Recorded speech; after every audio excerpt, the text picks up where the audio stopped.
Braquage d'une bijouterie ce matin vers 10h30 avenue Foch dans le 6e arrondissement. 4 hommes lourdement armés ont attaqué la boutique en prenant un otage qu'ils ont relâché ensuite. Ce qui m'a interpellée, c'est une voiture au milieu de la rue avec un homme à côté de la voiture, porte ouverte, cagoulé, armé d'une kalachnikov, qui tenait en otage une femme et 3 hommes donc, qui étaient déjà dans la boutique, qui ont braqué la bijouterie. Et ils sont repartis tous les 4 cagoulés en trombe dans leur voiture. Ça a duré combien de temps? 5 à 8 minutes. Ça a été très très rapide. Le bijoutier a lui été frappé et blessé à la tête. Il a été hospitalisé par les pompiers. Ça avait l'air très, très brouillon, très fouillis. Le chauffeur qui était resté dehors arrêtait pas de klaxonner pour appeler ses collègues, pour savoir comment ça se passait. Il faisait des allers-retours avec son otage pour voir comment ça se passait dedans. Ils avaient tous des baskets, Nike, ils faisaient pas très, très expérimentés et plutôt jeunes. La voiture des braqueurs, une Mégane grise, a été retrouvée cet après-midi à la Fessine. Le montant du butin serait évalué à 200 000 €.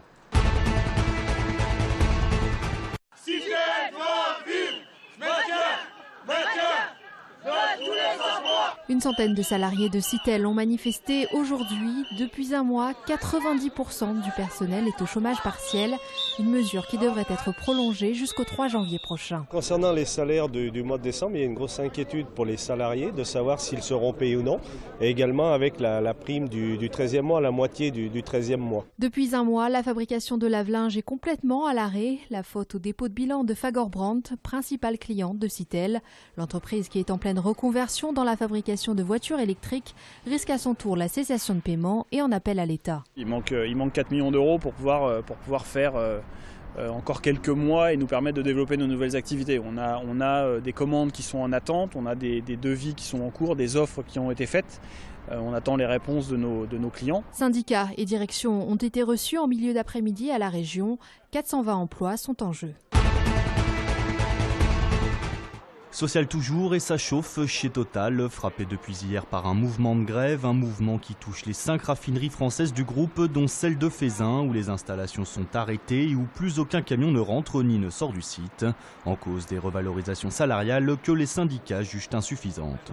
Les augmentations générales, c'est entre 1,2% et 1,5%.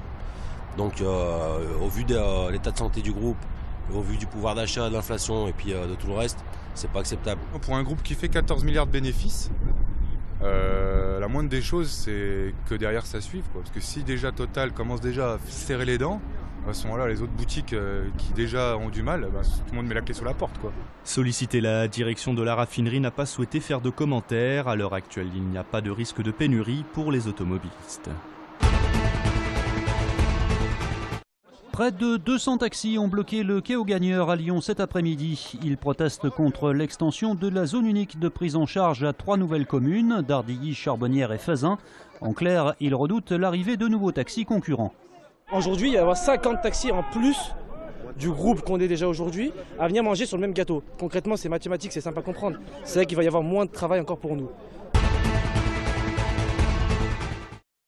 On s'est rencontrés samedi avec Raymond, on s'est bien accordé pour emménager ensemble le logement. Je n'aime pas la solitude et ce projet correspondait très bien à mes attentes parce que je suis quelqu'un qui aime partager. Jocelyne et Raymond seront colocataires dans ce nouvel immeuble intergénérationnel que l'association Habitat et Humanisme vient d'inaugurer à Gerland.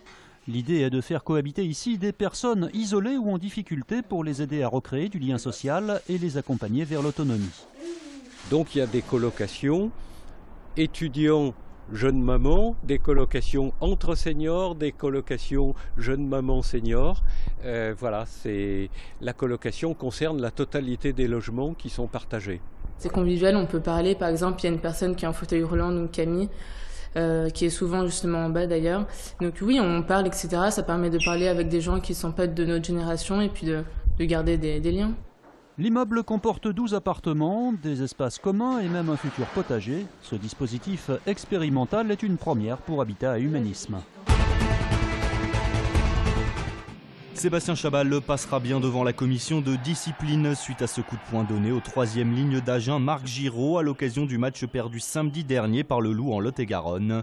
Cité hier soir par le club agenais, l'ancien international français devrait être jugé en début d'année prochaine pour brutalité. Il risque entre 2 et 8 semaines de suspension. Vainqueur à l'aller 79-76, c'est un match retour à qui tout double que s'apprêtent à livrer les joueurs de l'Asvel sur le parquet de Valence ce soir à l'occasion de la dernière journée d'Eurocoupe. Oulmé Ljubljana déjà qualifié, c'est simple, il reste un ticket pour le tour suivant. Un ticket qui en cas de victoire ne peut revenir qu'à l'équipe espagnole ou à l'équipe villeurbanaise. À la peine depuis 3 rencontres, les Verts ne partent clairement pas favoris face à des Valenciens qui restent sur 9 succès en Liga, le championnat espagnol où ils occupent la 2e place. Coup d'envoi du match 20h45.